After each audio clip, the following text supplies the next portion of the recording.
សួស្តីបងប្អូនទាំងអស់គ្នាហ្នឹងហើយចឹងនេះខ្ញុំមានទូរស័ព្ទចំនួន5ដើមថតបង្ហាញបងប្អូនទាំងអស់គ្នាទៀតហើយអញ្ចឹងនេះOppo A1K ហើយ Vivo iPhone Oppo A54 ហើយនិង Oppo S11 ណាអញ្ចឹងសម្រាប់តម្លៃឥឡូវខ្ញុំរាប់ពីនេះមកមុនA1K នេះតម្លៃវា120,000បងប្អូនយកទៅមានឆ្នាំងសាកមានសបកមាន screen ណាកាមេរ៉ារបស់គេគឺនៅច្បាស់មុខច្បាស់ក្រោយបងប្អូននេះសម្រាប់A1K RAM 2 memory 32ណាហើយសម្រាប់មួយនេះវិញ Vivo Y85 RAM វា464ណាគេជប់បងប្អូន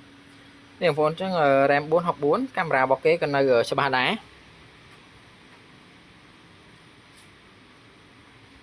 កាមេរ៉ារបស់គេច្បាស់មុខច្បាស់ក្រោយដូចគ្នាណា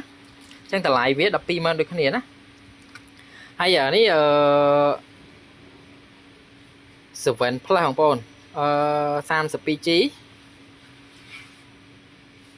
របស់ LLA 32G កាមេរ៉ារបស់គេគឺនៅច្បាស់មុខច្បាស់ក្រោយដំណើរការទាំងអស់បងប្អូនមិនថា SIM មិនថា Wi-Fi ទេអូខេ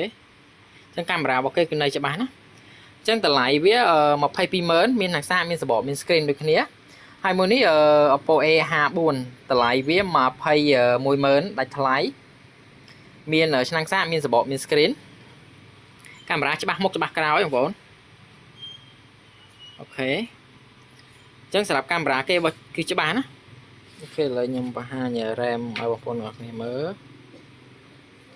RAM 4 128G ណាអញ្ចឹងសម្រាប់ A54 នេះគឺ scan រយៈដៃអត់ដំណើរការទេប៉ុន្តែកម្មវិធីផ្សេងគឺដំណើរការទាំងអស់ណាហើយកញ្ចក់គេមានឆ្កូតតិចតួចចឹងឯងព្រោះអីវ៉ាន់នេះម្ចាស់គេប្រើអញ្ចឹងតែកាត់បានណាហើយមួយនេះOppo S11 សម្រាប់ Oppo S11 នេះកាមេរ៉ាគេក៏នៅច្បាស់ដែរអូខេអញ្ចឹងបងប្អូនឃើញហ្នឹងកាមេរ៉ាក្រោយគឺច្បាស់ហើយនេះកាមេរ៉ាមុខក៏នៅច្បាស់ដែរសម្រាប់កម្លាំងម៉ាស៊ីនរបស់គេគឺធំ RAM 8 256បងប្អូន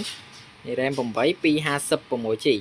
តម្លៃវាក៏20,000ដែរបងប្អូនណាអញ្ចឹងអានេះ20,000អានេះ21,000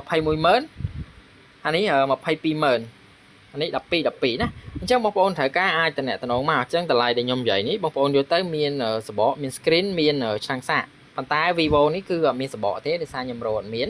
អញ្ចឹងខ្ញុំបញ្ជាក់អត់មានសបកតែ Vivo នេះទេអញ្ចឹងតម្លៃដែលខ្ញុំនិយាយនេះគឺមានសបកមាន screen មានហាងសាកទៅមួយ set តែម្ដងណាអញ្ចឹងសម្រាប់បងប្អូនដែលត្រូវការអាចតំណតំណងមកកាន់លេខទូរស័ព្ទគឺលេខមួយនេះអូខេឈប់